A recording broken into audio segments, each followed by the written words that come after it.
Praktis, kuat, dan murah. Bikin bahan plastik selalu menjadi primadona. Sejak tahun 1950-an, plastik jadi bagian penting dalam hidup manusia. Untuk bikin produk kemasan plastik kayak gini, prosesnya terbilang cepat dan gak pakai ribet. Kita tengok pabrik kemasan dan wadah plastik di daerah Sleman, Yogyakarta. Pabrik ini sudah lebih dari 30 tahun memproduksi wadah plastik. Bahan utamanya biji plastik. Masing-masing biji plastik ini jenisnya berbeda. Untuk membuat produk plastik yang akan digunakan untuk makanan harus yang food grade. Kalau bukan untuk makanan sih nggak perlu food grade. Semua bahan biji plastik diracik dan dicampur dengan bahan tambahan supaya plastik bisa lentur. Plus bahan untuk pewarna juga. Jenis plastik yang berbeda nggak boleh dicampur. Bisa terkontaminasi. Soalnya titik leleh setiap jenis plastik berbeda-beda. Untuk bikin produk kemasan, bahan campuran biji plastik harus dipanaskan sampai leleh. Ada dua teknik, injection dan blow molding. Teknik injeksi mencetak biji plastik dengan cara dilelehkan. Lelehan biji plastik akan mengikuti bentuk cetakan di mesin injeksi. Gak pakai lama, produk plastik yang diinginkan langsung jadi. Hasilnya, sendok atau garpu lipat sampai botol polos untuk berbagai wadah penyimpanan. Beda lagi untuk teknik blow molding. Plastik dicetak dengan teknik meniup preform atau bakal botol. Contohnya botol minyak kayak gini. Teknik blow molding bisa membentuk desain produk yang lebih variatif. Misalnya untuk lekukan dan detail bentuk yang beragam.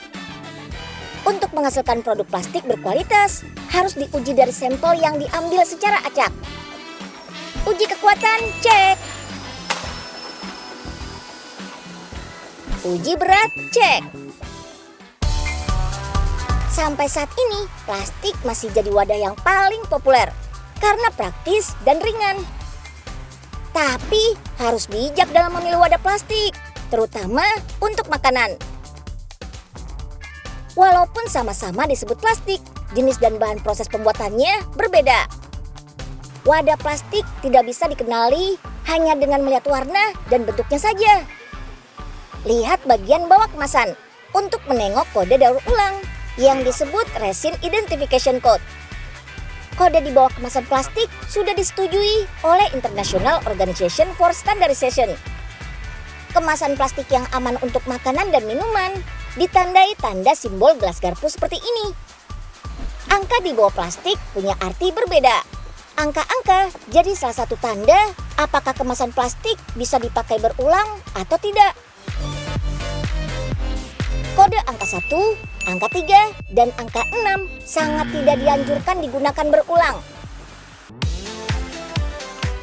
Terus mana nih yang aman digunakan untuk sekali pakai dan bisa digunakan berkali-kali? Ini dia si angka 2, angka 4, dan angka 5. Angka 2 jenis plastik HDPE. Biasa ditemukan pada botol galon mineral, jerigen, botol sampo dan sabun, sampai botol susu bayi. Angka 4 LDPE. Artinya plastik terbuat dari bahan polietilen densitas rendah. Plastik ini elastis dan tahan lama. Biasa untuk tas belanja di minimarket ataupun supermarket. Aman digunakan, tapi sulit untuk didaur ulang karena sulit dihancurkan.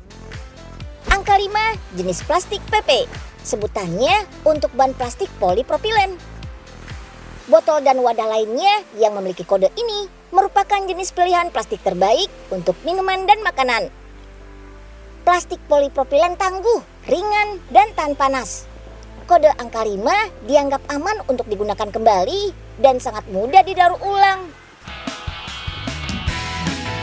Meski penggunaan bahan plastik banyak ditentang karena sulit terurai di alam, kebutuhan wadah plastik sulit digantikan dengan bahan lain. Kalau sekedar untuk kantong belanja, alternatifnya bisa pakai kantong kresek ramah lingkungan yang terbuat dari pati singkong. Pati singkong diproses menjadi pelet, mirip kayak biji plastik. Pelet akan meleleh, terus ditiup udara sehingga mengembang seperti balon. Untuk plastik bermotif, ia bisa langsung dicetak dengan motif yang diinginkan. Warnanya juga beragam loh, mau warna apa aja ada. Ukurannya beragam. Kantong belanjaan kecil, kantong berukuran besar, sampai kantong untuk sampah. Singkong dipilih sebagai bahan utama karena potensi singkong di Indonesia sangat berlimpah. Jadi, gak perlu khawatir kehabisan bahan baku singkongnya. 1 kg singkong bisa menghasilkan 600 lembar kantong. Teksturnya jauh lebih halus dibanding kantong plastik kresek biasa.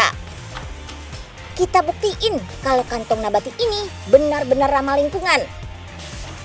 Kantong nabati kita gunakan untuk media pengomposan. Cuma butuh waktu sekitar kurang lebih 10 harian lah. Kantong ini akan menyatu dengan tanah. Metode ini gak perlu lahan luas dan gak menimbulkan bau pada tanah loh. Terbuktikan ya kalau kantong nabati ini compostable. Diaduk di air, perlahan kantong nabati benar-benar larut dalam air. Wah, keren! Pengujian terakhir, kantong nabati dibakar. Dan tidak meleleh, hasilnya malah berubah jadi abu. Jadi gimana? Terbuktikan kalau kantong nabati sangat aman dibandingkan plastik? Buktinya aja India, Madagaskar, dan Kolombia sudah rutin mengganti plastik dengan kantong nabati ini. Yang harus dikurangi bukan penggunaan wadah plastiknya ya, tapi penggunaan plastik untuk sekali pakailah yang harus dikendalikan. Semua demi lingkungan yang lebih sehat. Lingkungan sehat plus makanan sehat.